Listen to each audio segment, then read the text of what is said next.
ঠান্ডা পড়তে না পড়তেই বাজারে দেখা মিলল খেজুরি গুড়ের পাটালি। আমিও কিন্তু বাজার থেকে নিয়ে চলে এলাম। তৈরি করবো আজকে সুজির দুধ পিঠা। 1.5 কাপ জল দিয়েছি, পাউডার দুধ দিলাম, হাফ বাটি চিনি দিয়েছি, একটু নারকেল কুড়ো দিয়েছি, 1 বাটি সুজি দিলাম আর একটু লবণ দিয়ে দিয়েছি। ডোটা তৈরি হয়ে গেছে, থালায় ঢেলে নেব। এবার একটু ঘি দিয়ে ভালো করে নেড়ে চেড়ে মিলিয়ে নেব ঘিটা, আর একটু ঘি হাত করে সুজির ডোটা ভালো করে মেখে নেবো আরও সুন্দর করে। ডোটা রেডি হয়ে গেছে।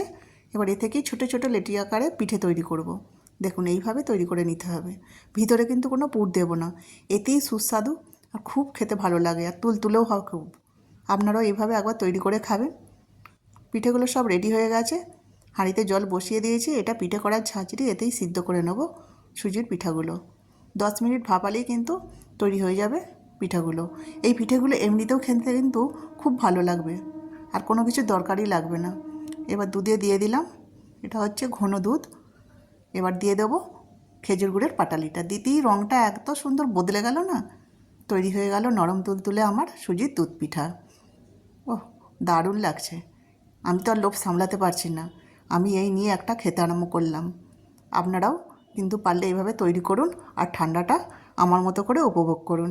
ধন্যবাদ।